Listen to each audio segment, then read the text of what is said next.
있고 오늘 제가 해야 될 내용을 좀 더 보강하기 위해서는 지난 수요일 얘기를 조금 해야 될 필요가 있습니다.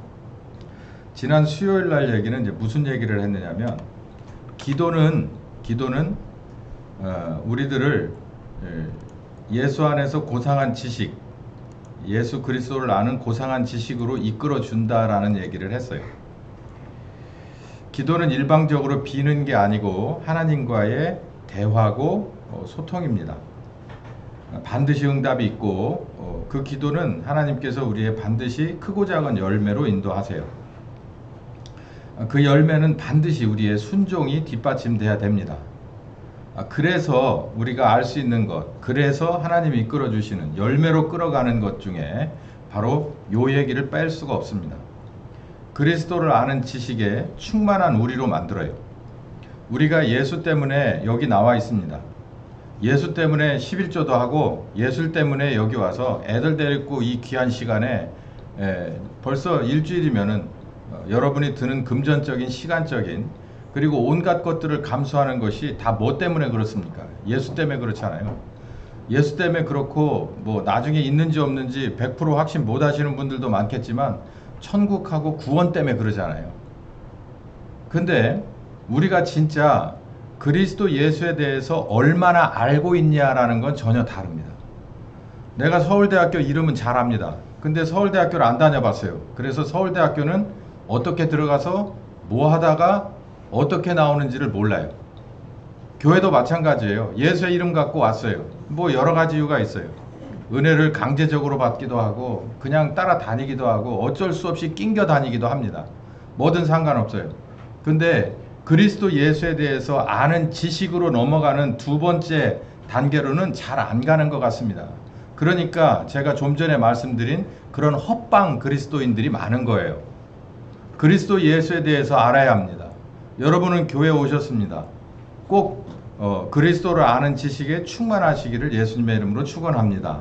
이걸 제가 하는 게 아니라 성령께서 하시니 더 확실한 방법이고 이게 아버지 하나님의 뜻이라는 것이에요. 빌립보 3장은 그리스도를 예수를 아는 지식에 관해서 얼마나 소중한지를 고백하는 바울의 설교가 나옵니다. 아시다시피 빌립보서는 옥중서신이고 바울은 그만큼 옹색한 상황에서 빌립보 교회에 편지를 썼습니다.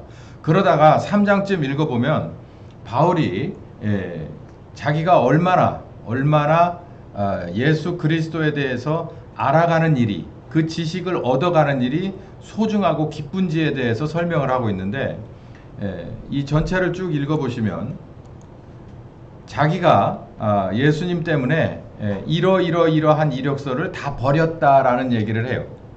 자기는 히브리인 중에 히브리인입니다. 그 중에서도 바리새 종파고 베냐민 집하고 8일 만에 할례를 받는 그런 가풍 속에서 살았습니다. 태어났습니다. 교육받았습니다. 그리고 가말리알 문화에 있었습니다. 그래서 교회를 핍박하는 사실상 중간 관리자로 모든 권한을 위임받고 이 동네 저 동네 다니면서 몹쓸 짓을 많이 예수 앞에 못쓸 짓을 그리고 예수 믿는 신자들에게 몹쓸 짓을 많이 한 사실상 스데반을 죽인 사람이에요. 이런 짓을 많이 하던 사람이었는데 그때 당시 이런 짓을 많이 하던 사람은 유대인들 중에서는 가장 탑 클래스에 해당하는 사람들이에요. 지금 모 의원이 우리를 이렇게 비난하는 것도 그들 중에서는 탑 클래스 짓을 하고 있는 겁니다. 그러려고 하는 거예요. 그게 달콤하니까. 이런 사람이었다는 얘기예요. 근데 이런 사람이 어떻게 하다가 강제로 은혜를 확 받아버리고서 예수가 그리스도인 것을 알고 나서 알았다기보다는 체험하고 나서 그리고 나서 자기가 있던 이 모든 것을 다 버려버렸습니다. 여러분 이거 가지고 당시에 이거 가지고 무슨 소용이 있어요? 지금 이렇게 얘기하지만 제가 아까 얘기하잖아요. 뭐 어떤 의원처럼 그 정도 되는 그런 자기 이력서 가지고 못할 게 뭐가 있습니까? 장관도 할 수 있고 국회의원도 할 수 있고 뭐든 다 할 수 있고 지금 바울이 그런 상황이었던 거예요. 그런데 이런 모든 권세들을 이런 특권들을 자기는 다 버렸다는 거예요. 세상에서는 내 이런 사람입니다. 나는 히브리인이고 바리새인이고 하는 이런 이력서를 가져가면 모두가 다 기뻐하고 즐거워하고 이 사람은 인정해주고 이 사람은 받아주고 모두 말을 들어주고 그 사람 말에 따라가고 많은 대가를 후하게 쳐서 받는다는 거예요. 그런데 이런 것들이 하나님의 아들이신 예수 그리스도를 알아가는 데는 아무것도 정말 하나도 쓸모가 없다는 거예요. 그래서 뭐처럼 버렸냐면은 배설물처럼 버렸다는 겁니다. 여러분, 애들이 기저귀에다가 실내를 해놔요. 큰 것 작은 걸 싸놓습니다. 그러면 이거 소중한 거라고 집 어딘가에다 놓으시는 분 있습니까? 네, 그렇지 않죠. 아무리 내 자식이 싼 거라고 그래도 그거는 바로 버립니다. 그리고 다시 꺼내보지 않아요. 여기 배설물처럼 버렸대요. 이게 버릴 만한 건 아닌 것 같아요. 쉽게 이렇게 버릴 만한 건 아닌 것 같아요. 근데 바울은 표현이 그렇게 해요. 나는 이걸 배설물처럼 생각하고 버리고 다시 돌아보지 않았다는 거예요. 이만한 결단이 그리스도 예수를 알아가려면 우리에게 있어야 되는데 우리는 뭐 사실 이 정도는 가지고 있지도 않으니까.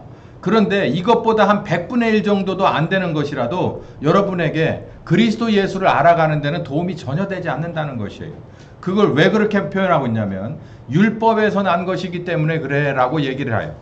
이 얘기는 무슨 말이냐면 세상에서 어떤 것이든 여는 열쇠가 있습니다. 이 집 열쇠도 있고 뭐 번호로도 열지만 사실은 그게 열쇠죠. 어떤 것 막힌 것을 해결하는 해법이 있어요. 근데 이 세상에서의 해법은 이 세상에서 나오게 돼 있습니다. 근데 하나님 나라에 관한 해법은 이 세상에서 나올 수 없는 것이기 때문에 그래요. 결국 그리스도 예수에 대해서 알아가는 해법은 딱 한 가지에서 나오는데 뭐냐면 그리스도를 믿음으로, 예수 그리스도를 믿음으로, 이 말을 우리말로 표현하면 예수를 그리스도로 영접함으로, 받아들임으로 라고 하는, 인정함으로 이 말이에요. 이렇게 인정하면 누가 우리에게 열쇠 하나를 주느냐면은 하나님이 우리에게 열쇠 하나를 준다는 거예요.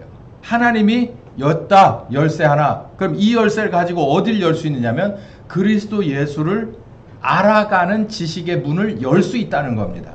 여러분, 이게 얼마나 소중하냐면 바울은 모든 것을 다 버렸어요. 상상할 수 없는 그런, 우리 수준에선 상상할 수 없는 특권을 다 버려버렸어요. 왜냐하면 그게 필요가 없어요. 이 세상에서 살아가는 데는 필요가 있지만 예수 그리스도를 알아가는 데는 전혀 필요가 없기 때문에 자기는 다 버려버렸다는 거고 다시 재활용하지 않는다라는 것이에요. 우리 예수님 때문에 여기 들어와 있어요. 여러분은 크고 작은지 간에 율법으로 난 의의가 있습니다. 여러분의 학력이 있어요. 여러분의 경력이 있어요. 여러분의 인간관계가 있어요. 여러분의 힘이 있어요. 여러분의 건강이 있어요. 여러분이 남들보다 나은 뭐가 있어요. 그걸 가지고 예수 그리스도를 알아가는 지식의 문을 열 수 있는 방법은 없다는 것이에요. 바울은 바로 이걸 눈치채고서 똑똑한 사람이죠. 그냥 다 버려버리고 하나님께서 주신 열쇠, 이것은 바로 성령님이죠. 그 성령님을 통해서 그리스도를 알아가는 그 지식의 지경을 넓혀 간 사람입니다. 왜 그러느냐? 왜 그렇게 필사적으로 자기의 모든 것을 주머니에서 탈탈 털어내면서까지 남들의 핍박을 감수하면서까지 자기의 불편함과 자기의 헐벗음과 자기의 어쩌면 신체적인 구속을 담보로 하면서까지 왜 그리스도를 아는 지식을 늘려가려고 했을까? 이겁니다. 예수 그리스도를 아는 지식은 곧 죽은 자로의 부활, 이 다른 말로 말하면 구원이기 때문에 그래요. 자, 이 얘기는 무슨 얘기가 성립되냐면 예수 때문에 교회는 왔어요. 근데 예수 그리스도를 아는 지식이 없다면 그건 구원을 확정짓지 못한다는 거예요. 이거 바울이 말하고 있잖아요. 본문을 말씀드려요? 본문 말씀드려볼게요. 여기서부터 한번 읽어보겠습니다. 8절부터 읽는 게 적절할 것 같습니다. 시작. 또한 모든 것을 해로 여김은 내 주 그리스도 예수를 아는 지식이 가장 고상함을 인함이라. 스톱. 이 고상함이라고 하는 게 품이 있다 이런 게 정도 수준이 아니에요. 그런 걸로 보면 안 돼. 여러분, 이게 뭐 둘 중에 하나가 어떤 게 더 나에게 품이 있어 보일까, 격이 높아 보일까, 이런 고상함이 아닙니다. 뒤에 보세요. 이건 번역이 조금 이상하게 된 거예요. 시작. 내가 그를 위하여 모든 것을 잃어버리고 배설물로 여김은 그리스도를 얻고 그 안에서 발견되려 함이니 내가 가진 의는 율법에서 난 것이 아니요 오직 그리스도를 믿음으로 말미암은 것이니 곧 그 믿음으로 하나님께로서 난 의라 여기입니다. 내가 그리스도와 그 부활의 권능과 그 고난의 참회함을 알려하여 그의 죽으심을 본받아 어찌하든지 죽은 자 가운데서 부활에 이르려 하노니. 예, 여기까지만 읽으면 돼요. 부활에 관해서는 제가 진지기 설교를 드렸어요. 부활은 두 가지 부활이 있어요. 첫 번째 부활이 있고 두 번째 부활이 있다고 그랬습니다. 첫 번째 부활은 공중에서 우리 주님을 만나는 혼인잔치의 부활이에요. 그리고 두 번째 부활은 뭐라고 그랬어요? 믿는 안 믿는 온갖 것들이 다 일어나서 뭐하러 나오는 거라고 그랬어요? 심판받으러 가는 거라고 그랬어요. 그럼 거기서도 구원이 있을까요? 글쎄요. 저는 확실하지 않습니다. 뭐 구원에 관해서는 제 영역이 아닌데, 근데 계시록 끝장을 잘 읽어보시면 그 안에는 없는 것 같습니다. 첫 번째 부활이 맞는 것 같아요. 그 첫 번째 부활은 그 조건이 뭐냐면 예수 그리스도를 위해서 목배임을 당한 순교자나 그리고 복음을 전하기 위해서 온갖 고초와 죽음, 순교에 버금가는 그 일을 몸으로 받아낸 사람이라는 조건이 붙어요. 그러니까 여기 보면 바울이 그런 얘기를 해요. 자기가 가지고 있던 모든 것은 정말 어처구니 없게도 아무 쓸데없는 거예요. 그래서 진작에 다 버리고 어디로 깊게 들어가려고 하느냐면 내가 부활의 권능과 그리고 이 죽은 자 가운데서 다시 부활에 이르려고 하는 이 목적 때문에 자기는 뭘 향해서 달려가느냐면은 예수님의 고난과 그리고 그 고난의 참여함과 그리고 그의 죽으심까지 따라가기를 원한다는 얘기예요. 그러니 바울이 지금 입고 있던 뭐 바리새인의 옷이라든가 뭐 이런 것은 아무런 의미가 없죠. 아예 그건 의미가 없기 때문에 진작에 다 벗어버리고 그건 뭐 그냥 배설물이다. 폐기 처분인데 이거는 완전히 정말 쓸데가 없는 거야 라고 얘기를 하고 있습니다. 그리스도를 아는 지식을 자꾸 파고들게 하는 우리들의 그리스도를 향한 온전한 믿음은 결국은 어디로 이끌어 가느냐면 예수 그리스도를 알아가다 보면 그 궁극적으로 뭐가 알아지냐면은 하나님은 사랑이었구나라고 하는 것을 알아요. 그래서 그 옛날에 저희 때 수능은 기독교의 대표 뭐 하면은 1번 뭐 2번 뭐 3번 사랑, 그러면 3번에 써야 점수를 줬습니다. 뭐 그 얘기는 뭐 틀린 얘기는 아닌 것 같아요. 근데 여기 사랑이라고 하면은 이 점을 명심하시면, 제가 수요일 설교에도 아주 강력하게 말씀드렸다시피 여러분 사랑의 색깔은 뭡니까? 대표적인 색깔이 빨리빨리 예? 핑크 아니에요? 핑크? 뭐 이런 거 아닙니까? 사랑하면은 무슨 맛? 무슨 맛? 맛으로 표현하면 단맛, 뭐 초콜릿 맛, 커피 메뉴로 표시하면 카라멜 마키아토. 이게 사랑이네요. 하나님이 이런 분이라는 거예요. 사랑을 가리킬 때 아마 대부분 99%는 이런 식으로 가리킬 거예요. 근데 여러분 요한일서를 읽어보면 사랑 그렇지 않습니다. 이 요한일서는 사도 요한이 썼어요. 사랑에 관해서는 요한이 꽤 많이 말했는데 요한복음 3장에서 사랑에 관해서 얘기했어요. 아버지 하나님의 사랑과 그리고 그 사랑을 실현하러 오신 예수에 관한 얘기를 했어요. 그 목적에 대해서도 얘기했죠. 그걸 주석 붙여놓은 것이 요한일서 4장입니다. 요한일서 4장을 쭉 읽어보면 사랑에 관해서 얘기해요. 그러니까 여기 보면은 정말 이 핵심을 잘 찾아야 돼요. 그러니까 국어를 잘 해야 됩니다. 국어를 잘 해야 돼. 영어보다도 성경을 보려면 국어를 잘 해야 돼. 이 4장 7절부터를 읽어보면 여기서 중심되는 단어와 구 그리고 절을 찾아야 되는데 사람들은 뭐라고 생각하냐면 사랑하는 자들아 우리가 서로 사랑하자 라고만 얘기해요. 어떻게? 핑크색? 달달한? 어떤 사랑인지에 대해서는 얘기를 안 해요. 그리스도를 알아가야 되는 게 왜냐면 하나님이 사랑이신데 거기에 또 사탄이 이렇게 잉크로 확 뭔가를 쳐놨죠. 그러니까 이게 정말 문제가 큽니다. 왜냐하면 하나님은 사랑이래. 그러니까 그냥 여기까지만 끊어놓고 뭐 사랑의 은사 해놓고 그냥 가서 막 구정물통에다 손 넣어야 되고 뭐 해야 되고 막 그러는 걸 생각해요. 아니라고 말은 안 하겠습니다. 근데 조금 더 알아야 합니다. 더 가보죠. 하나님의 사랑이 우리에게 이렇게 나타났다. 여기서부터가 중요합니다. 읽어봅시다. 시작. 하나님이 자기의 독생자를 세상에 보내심은 저로 말미암아 우리를 살리려 한 것이다. 그러니까 우리를 살리려고 자기 아들을 보냈다는 거예요. 여기까지도 잘합니다. 근데 이걸 사랑이라고 연결하는 데는 틀려요. 이게 핑크 사랑이에요? 이게 카라멜 마끼아또 맛 사랑입니까? 아니 여기 애들 쭉 안고 있잖아요. 상대방을 살리기 위해서 자기 아들을 자기 딸을 십자가로 보낼 수 있어요? 제가 물어볼까? 우리 보은이한테 네 딸을 십자가로 보낼 수 있냐? 미쳤나봐 우리 이모부 막 그럴 것 같은데. 저럴 줄 알았어. 미쳐버릴 줄 알았지. 그러니까 탈레반 소리 듣는 거야.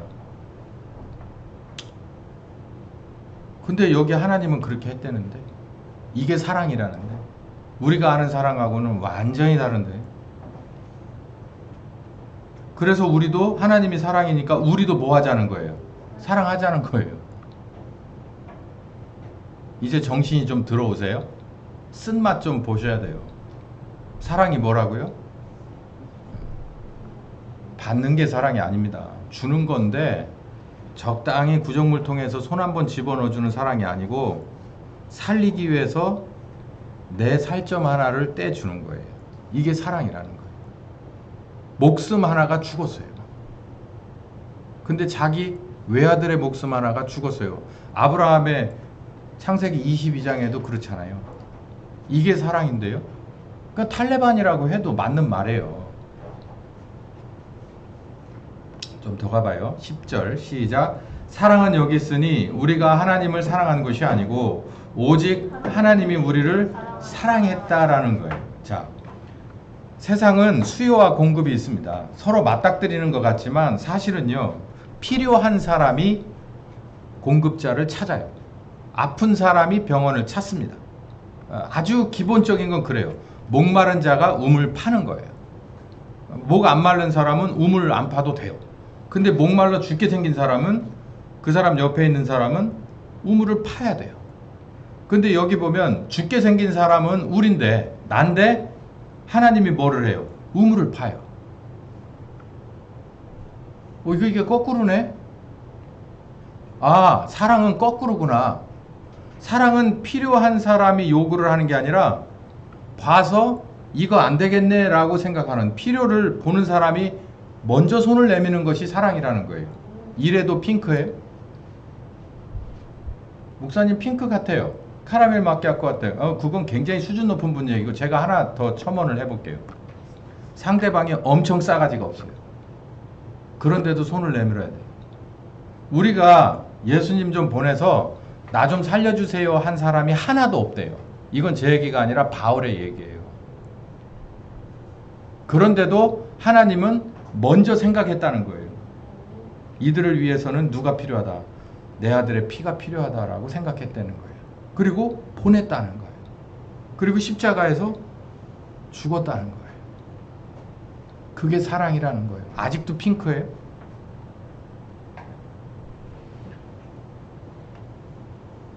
우리가 하나님을 사랑한 것이 아니다. 하나님이 우리를 사랑했다. 우리 죄를 위하여 화목제로 그 아들을 보냈다. 라는 것입니다. 그러니까 우리도 뭐 하자? 서로 사랑하자.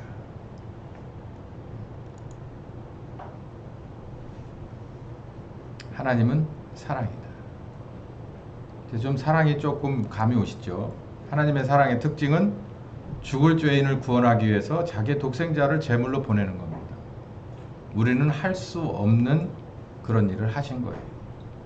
하나님이 먼저 죄인을 사랑하신 것이 하나님 사랑의 특징입니다. 구약에 아사셀로 보내지는 염소, 그리고 성막 앞에서 죽었던 두 마리의 염소를 보면 확실하게 예수 그리스도에 대한, 아버지 하나님에 대한 그런 모형이 여기서 1년에 한 번씩 실현되고 있었어요.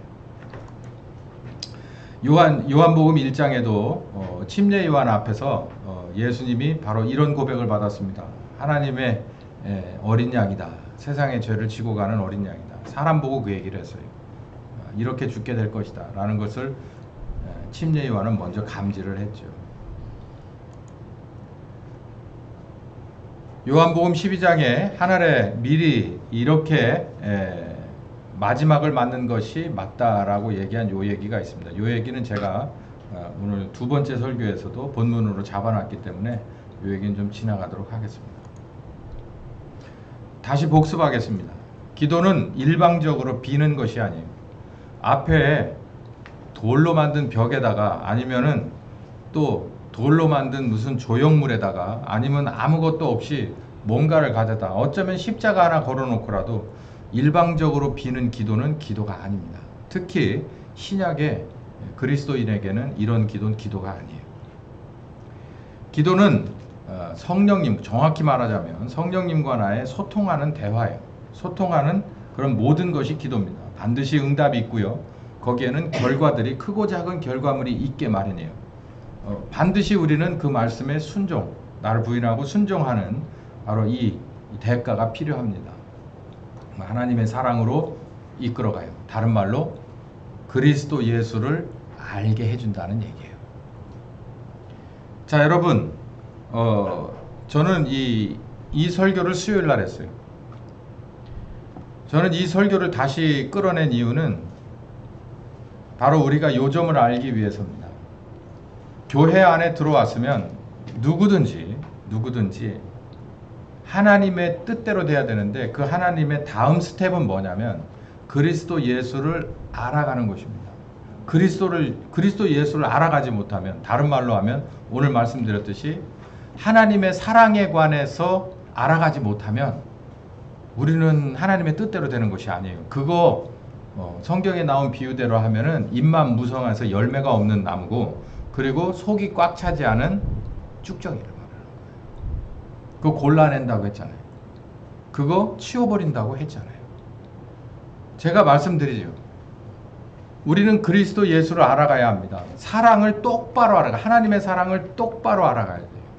그래야 이런 정말 물에 물 탄 듯 술에 술 탄 듯 한 이런 정말 이거는 사랑이 아닙니다. 제가 요 말씀 하나 드리고 설교를 맺으려고 해요. 사람에게 상처는 여러 가지 종류가 있어요. 그러니까 외부의 상처를 입을 수도 있고 내부의 상처를 입을 수도 있습니다. 내부의 상처를 입는 거는 마음의 깊은 곳에 상처를 입을 수도 있고, 그리고 이 내장 안에서 뼈에서 어쨌든 사람 안에서 상처가 날 수도 있어요. 이 모든 것들은 다 치료하는데 방법이 있고 예방하는데 방법이 있어요. 자, 그러면 제가 여러분 앞에 질문하고 이 답을 한번 해볼게요. 밖에서 상처가 나면 어떻게 될까요? 응? 예를 들어서 찢어졌어요. 예를 들어서 밖에가 어떻게 돼서 상처가 났어요. 그럼 이거 어떻게 해야 합니까? 그렇죠. 여러분 아시는 대로 지금 말씀하시는 대로 여러분 생각하시는 그대로 하시면 됩니다. 이게 만약에 상처가 나서 찢어졌으면 뭔가 해서 이 표피가 상처를 입었으면 이거 심하면 꼬매든지 아니면은 약으로 발라서 이렇게 밴드를 바르든지 아니면 붕대로 이렇게 처치를 해주는 것이 맞습니다. 우리 교회와 우리 신자들이 여러 가지 표피를 갖고 있어요. 내부에서 일어나는 일은 차치하더라도 우리 교회와 신자들의 표피에 해당하는 것이 아주 깊은 상처를 받고 있어요. 그럼 이거 어떻게 해야 합니까? 그대로 돌려줘야 돼요. 그대로 돌려줘야 된다고. 그대로. 네? 표피에 상처를 입었으면 지혈을 하고 소독을 하고 붕대를 감고 이렇게 만들어 놓은 돌뿌리를 뽑아내야 되고, 이렇게 만들어 놓은 나뭇가지를 가서 전지해 줘야 돼요. 그렇지 않으면 또 다칩니다. 또. 여러분 많이 동기부여 되시기를 바랍니다. 그냥 놔두면 또 하고 우리들의 애들이 더 다쳐요. 여러분 같으면 그렇게 하겠어요? 이 앞에 뭔가인데 우리 애가 넘어져서 어디 슬쩍 끌키기라도 하고 넘어져서 앵하고 울으면은 누가 여기다가 이따위 걸 갖다 놨냐고 버럭버럭 소리 지르면서 치워버리지 않겠습니까? 근데 왜 우리는 그렇게 하지 않나요? 이 점 명심하시고 여러분 이건 동기부여를 좀 받으시길 바래요.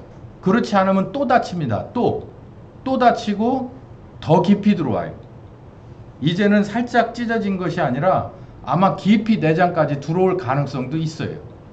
아마 그러려고 찔러보는지도 모르겠죠. 여러분 그렇게 생각 안 돼요? 그렇다고 제가 뭔가 흉기를 들고 가서 테러를 하자는 얘기가 아니잖아요. 여러분 주변에서 하나님의 이름까진 가지 않더라도 물론 교회를 욕하는 게 하나님의 이름으로 그 누를 끼치는 거지만 여러분 스스로를 일단 좀 이게 잘 조심하시고 어디 나가서 교회를 욕하고 그리고 교회에 해당하는 뭔가를 저기 하면 절대 여러분은 가만히 있으면 안 됩니다. 가만히 있으면 안 돼요. 이 점을 명심하세요, 여러분. 그 돌멩이, 그 흉기, 그 위험 요소 제거하지 않으면 다음번엔 더 깊이 들어옵니다. 이 점을 꼭 명심하셔서 하나님의 사랑이 진정한 하나님의 사랑이 무엇인지를 완벽하게 깨달으셔야 돼요. 오늘 오후에는 그 얘기를 할 겁니다. 꼭 못 듣고 가시는 분은 동영상 100% 시청하시고 여러분 이 점 명심하셔서 우리를 기도하게끔 성령님 보내셔서 예수 그리스도를 알게 하시고 하나님의 사랑에 대해서 알게 하신 우리를 하나님은 궁극적으로 어디로 이끄셨는지를 여러분은 아셔야 돼요.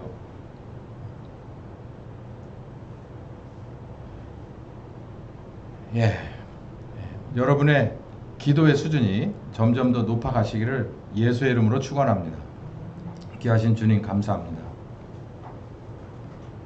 우리를 늘 귀한 말씀으로 하나님의 쪽으로 인도하시니 감사합니다.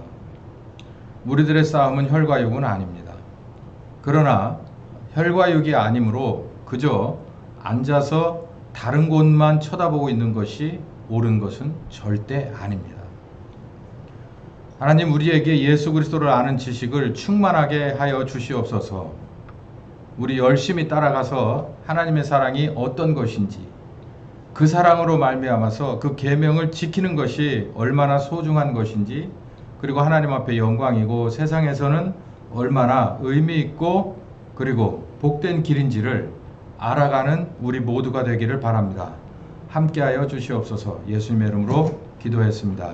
아멘. 지금은 우리 주 예수 그리스도의 은혜와 아버지 하나님 극진하신 사랑하심과 성령님 교통하시는 역사가 이제 예수 그리스도를 아는 지식에서 충만하여 하나님의 사랑을 알아 하나님이 원하시는 귀한 땅끝까지 그리스도의 증인 되기를 원하는 심령과 가정과 교회 위에 함께 하시길 예수님의 이름으로 축원하옵나이다. 아멘.